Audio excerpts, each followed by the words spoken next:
Hello everyone, मैं वर्षा आपके अपने यूट्यूब चैनल वर्षा एजुकेशन पॉइंट में एक बार फिर से स्वागत करती हूँ। दोस्तों, कैसे हैं आप सब? आशा करती हूँ स्वस्थ होंगे, अच्छे होंगे, आप लोग की स्टडी अच्छी चल रही होगी। तो दोस्तों, आज की क्लास में हम लोग बात करेंगे प्रयोगवाद एवं नई कविता से संबंधित जो भी महत्वपूर्ण प्रश्नावली को हम लोग हल कर रहे थे।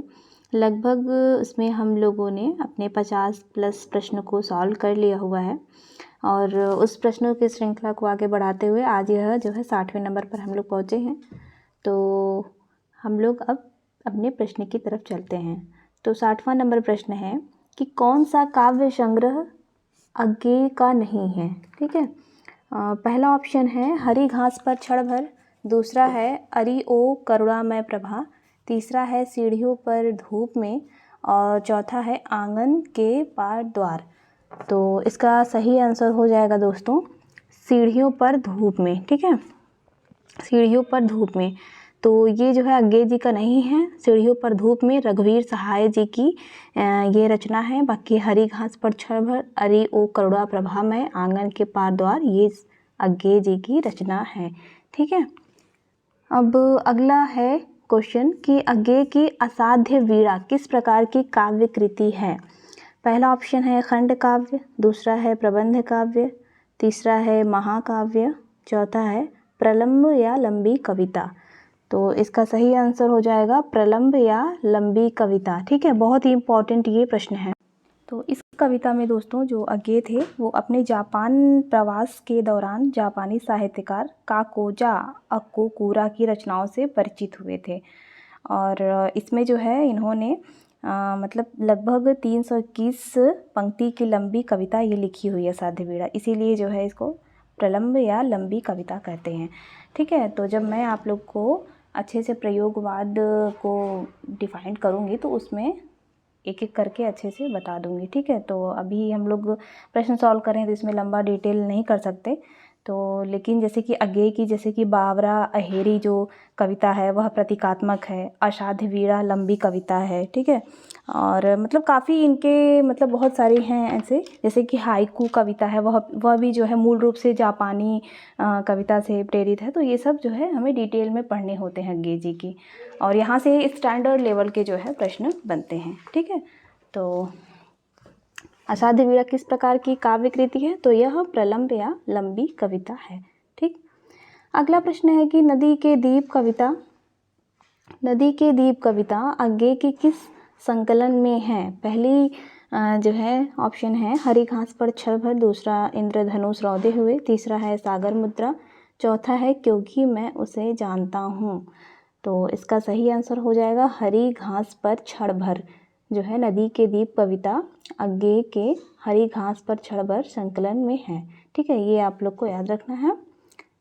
अज्ञेय जी जो है साहित्यकार, ये इनसे ना बहुत ही जान लीजिए मतलब अच्छे प्रश्न बन के आते हैं और इनकी रचनाओं से संबंधित काफ़ी ज़्यादा। तो आप लोग उनकी सभी रचनाओं को अच्छे से रट जाइएगा और जितने भी इनकी कविता है, हाइकू कविता, असाध्य वीणा, ठीक है, नदी के दीप, इन सब से भी मतलब कि अंदर प्रश्न पूछता है एग्जामिनर डिटेल में। और अगला प्रश्न है कि अज्ञेय की कौन सी रचना साहित्य अकादमी से पुरस्कृत है, मोस्ट इम्पोर्टेंट। पहला है ऑप्शन सागर मुद्रा, दूसरा है आंगन के पार द्वार, तीसरा है महावृक्ष के नीचे, चौथा है अरि ओ करुणा मैं प्रभा। तो इसका सही आंसर हो जाएगा दोस्तों आंगन के पार द्वार। ठीक है, आंगन के पार द्वार पर इन्हें साहित्य अकादमी से पुरस्कृत किया गया था। अगला प्रश्न है कि अज्ञेय की कौन सी कविता जापानी लोक कथा पर आधारित है, मोस्ट इम्पोर्टेंट प्रश्न है। पहला ऑप्शन है कितनी नावों में कितनी बार, दूसरा है असाध्य वीणा, तीसरा है आंगन के पार द्वार, चौथा है हरी घास पर क्षण भर। तो इनमें जो है ख वाला आंसर सही हो जाएगा, क्योंकि जो ये असाध्य वीणा इनकी कविता है वह जापानी लोक कथा पर ही आधारित है। ठीक, अगला प्रश्न है बावरा अहेरी भी जो है अज्ञेय जी की ही कविता है। बावरा अहेरी अज्ञेय रचित कृति में बावरा अहेरी किसका प्रतीक है। देखिए मैंने बताया था ना कि जो बावरा अहेरी वह प्रतीकात्मक कविता है। ठीक है, इसमें जो है इसीलिए देखिए पूछा है ना कि बावरा अहेरी किसका प्रतीक है। तो पहला ऑप्शन है सूर्य का, दूसरा है चंद्रमा का, तीसरा है राक्षस का, चौथा है ब्रह्म का। तो इसका सही आंसर हो जाएगा दोस्तों सूर्य का। ठीक, किसका? सूर्य का। बावरा अहेरी किसका प्रतीक है? सूर्य का। और बावरा अहेरी कविता प्रतीकात्मक है अंग्रेजी जी की। अगला प्रश्न है कि नदी की बांक पर छाया रचना किसकी है? पहला ऑप्शन है रामतरस मिश्र, दूसरा है अज्ञेय, तीसरा है नरेंद्र मोहन, चौथा है बाल स्वरूप राही। तो नदी की बांक पर छाया रचना अज्ञेय जी की है। ठीक, अगला प्रश्न है कि अज्ञेय की किस कविता में जापान पर गिराए गए परमाणु बम के विनाश का वर्णन है? ठीक है, मोस्ट इम्पॉर्टेंट। पहला जो है ऑप्शन है मैंने आहुति बनकर देखा, दूसरा है हिरोशिमा, तीसरा है एत्तलम, चौथा है चिंता। तो इसका सही आंसर हो जाएगा दोस्तों हिरोशिमा। ठीक है, अज्ञेय की किस कविता में जापान पर गिराए गए परमाणु बम के विनाश का वर्णन है? तो हिरोशिमा। ठीक है, ये आप लोग याद रखिएगा। अब अगला जो प्रश्न है, अगला प्रश्न है कि ये उपमान मैले हो गए हैं, देवता इन प्रतीकों के कर गए कूच, पंक्ति किस ओर संकेत करती है? ठीक है, ये पंक्ति है, ये उपमान मैले हो गए हैं, देवता इन प्रतीकों के कर गए कूच, पंक्ति किस ओर संकेत करती है? तो पहला ऑप्शन है भाषा की रहस्यात्मकता को, दूसरा है भाषा में नए प्रतीकों उपमानों के प्रयोग को, तीसरा है भाषा की मधुरता को, चौथा है छंदबद्धता को। इसका सही आंसर हो जाएगा ख वाला, भाषा में नए प्रतीकों को। ठीक है, अगला प्रश्न है कि सांप तुम तो सभ्य हुए नहीं, नगर में बसना भी तुम्हें नहीं आया। ये भी बहुत ही इम्पोर्टेंट पंक्ति है, तो देखते हैं। पहला ऑप्शन है दिनकर, दूसरा है अज्ञेय, तीसरा है शमशेर बहादुर सिंह और चौथा है कुंवर नारायण। तो क्या है पंक्ति, मैं एक बार फिर से बता दे रही हूँ। सांप तुम तो सभ्य हुए नहीं, नगर में बसना भी तुम्हें नहीं आया, पंक्ति है अज्ञेय जी की। ठीक है, अगला प्रश्न है कि चेहरे थे असंख्य, आंखें थी, दर्द सभी में था, जीवन का दंश सभी ने जाना था, काव्य पंक्ति के रचनाकार कौन है? पहला ऑप्शन है अज्ञेय, दूसरा है मुक्तिबोध, तीसरा है हरिनारायण व्यास, चौथा है नरेश मेहता। तो इसका सही आंसर हो जाएगा अज्ञेय। ठीक है, बहुत ही इम्पॉर्टेंट यह है पंक्ति, चेहरे थे असंख्य, आंखें थी, दर्द सभी में था, जीवन का दंश सभी ने जाना था। ठीक है, अगला जो है प्रश्न है कि रूपांबरा काव्य संकलन का संपादन किसने किया? ठीक, ये भी बहुत ही इम्पोर्टेंट है। पहला ऑप्शन है गिरजा कुमार माथुर, दूसरा है अज्ञेय, तीसरा है रामानंद तिवारी, चौथा है केदारनाथ मिश्र। तो इसका सही आंसर हो जाएगा दोस्तों अज्ञेय। ठीक है, रूपांबरा काव्य संकलन के संपादन कौन है? अज्ञेय है। अगला प्रश्न है, एक मिनट, अगला प्रश्न है दोस्तों कि बह चुकी बहकी हवाएं चैत की, ठीक है, बह चुकी बहकी हवाएं चैत की, कट गई पुले हमारे खेत की, पंक्ति की रचनाकार कौन है? पहला ऑप्शन है केदारनाथ सिंह, दूसरा है केदारनाथ अग्रवाल जी, तीसरा है नागार्जुन, चौथा है अज्ञेय। तो इसका सही आंसर हो जाएगा दोस्तों अज्ञेय। देखिए अज्ञेय जी से कितने जो है पंक्तियाँ और उनकी रचनाओं से संबंधित डिटेल में प्रश्न पूछा जा रहा है। अब अगला जो है प्रश्न है कि चांद का मुंह टेढ़ा, ठीक है, के रचयिता हैं? चांद का मुंह टेढ़ा के रचयिता हैं, पहला ऑप्शन दिया है मुक्तिबोध, दूसरा है नागार्जुन, तीसरा है धूमिल, चौथा है धर्मवीर भारती। तो इसका सही आंसर हो जाएगा दोस्तों मुक्तिबोध। क्लियर। अगला प्रश्न है कि रहस्य पुरुष का बिंब मुक्तिबोध की किस कविता में है?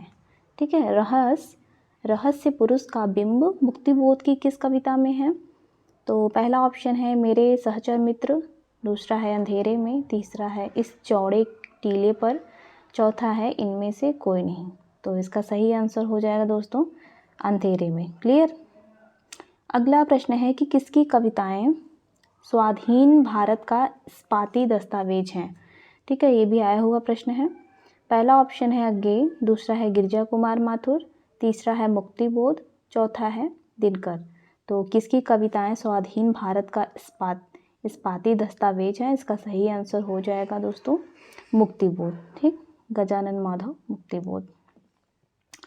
तो अगला प्रश्न है कि मुक्तिबोध रचित कविता नहीं है, मुक्तिबोध द्वारा रचित कविता कौन सी नहीं है? तो पहला ऑप्शन है अंधेरे में, दूसरा है ब्रह्म राक्षस, तीसरा है इत्यलम, चौथा है भूल गलती। तो इसका सही आंसर हो जाएगा इत्यलम जो नहीं है, इत्यलम किसका है? अज्ञे जी का। ठीक। और अगला जो है प्रश्न है कि अंधेरे में कविता में अस्मिता की खोज की बात किसने कहा है? पहला ऑप्शन है शमशेर, दूसरा है नामवर सिंह, तीसरा है रामविलास शर्मा और चौथा है अज्ञे। तो इसका सही आंसर हो जाएगा नामवर सिंह। ठीक है। अंधेरे में कविता में अस्मिता की खोज की बात किसने कहा है? तो इसका सही आंसर हो जाएगा नामवर सिंह ने। अच्छा, आप लोग ना मुझे कमेंट करके बताइएगा कि अस्मिता का अर्थ क्या है। ठीक है, सिर्फ अस्मिता। अगला जो है प्रश्न है कि हिंदी में फैंटेसी का प्रयोक्ता कवि कौन है? पहला ऑप्शन है मुक्तिबोध, दूसरा है निराला, तीसरा है श्रीकांत वर्मा, चौथा है श्री राम शर्मा। तो हिंदी में फैंटेसी का प्रयोक्ता कवि कौन माना जाता है? मुक्तिबोध। ठीक है। अब अगला प्रश्न देखते हैं हम लोग। अगला प्रश्न है कि मुक्तिबोध कृत अंधेरे में कविता का प्रकाशन पहले किस नाम से हुआ था? तो पहला जो ऑप्शन है वह है अंधेरे के पार, दूसरा है आकाश में अंधेरा, तीसरा है उजाले का उल्लू, चौथा है आशंका के दीप अंधेरे में। तो मुक्तिबोध कृत अंधेरे में कविता का पहला जो प्रकाशन पहले किस नाम से था? तो इसका आंसर हो जाएगा आशंका के दीप अंधेरे में। ठीक है, अच्छा प्रश्न है यह। अब है अगला प्रश्न, मुक्तिबोध की समस्त रचनाएं किस संकलन में हैं? मुक्तिबोध की समस्त रचनाएं, पहला ऑप्शन है चांद का मुंह टेढ़ा है, दूसरा है भूरी भूरी खाक धूल, तीसरा है मुक्तिबोध रचनावली, चौथा है सपाट चेहरे वाला आदमी। तो इसका सही आंसर हो जाएगा मुक्तिबोध रचनावली। ठीक है। अब अगला प्रश्न देखते हैं। अगला प्रश्न है दोस्तों कि मुक्तिबोध की कविता मुझे कदम कदम पर चौराहे किस संकलन में है? तो पहला ऑप्शन है चांद का मुंह टेढ़ा, दूसरा है भूल गलती, तीसरा है भूरी भूरी खाक धूल, चौथा है एक साहित्यिक डायरी। तो इसका सही आंसर हो जाएगा चांद का मुंह टेढ़ा है। ठीक। मुक्तिबोध की कविता मुझे कदम कदम पर चौराहे किस संकलन में है? तो चांद का मुंह टेढ़ा में है। ठीक। अगला जो है प्रश्न है कि वह उस महत्ता का हम सरीखों के लिए उपयोग उस आंतरिकता का बताता है। मैं महत्व पंक्तियाँ मुक्तिबोध की किस कविता से ली गई हैं? ठीक है, बहुत ही इम्पोर्टेंट है यह दोस्तों, और यह जो है GIC PCT में पूछा भी गया है। पहला ऑप्शन है भूल गलती, दूसरा है ब्रह्म राक्षस, तीसरा है पता नहीं और चौथा है अंधेरे में। तो इसका सही आंसर हो जाएगा ब्रह्म राक्षस। ठीक। अब अगला प्रश्न है कि ज्यामितिक संगति गणित की दृष्टि से कृत भव्य नैतिक मान कब रहा आसान? पंक्ति मुक्तिबोध की किस कविता से ली गई है? पहला ऑप्शन है ब्रह्म राक्षस कविता, दूसरा है भूल गलती, तीसरा है अंधेरे में, चौथा है चांद का मुंह टेढ़ा। तो इसका सही आंसर हो जाएगा ब्रह्म राक्षस कविता से ली गई है। अब अगला प्रश्न क्या है? अगला प्रश्न है कि हर एक छाती में आत्मा अधीरा है, प्रत्येक सुस्मित में विमल सदा नीरा है, पंक्ति किस कवि की है?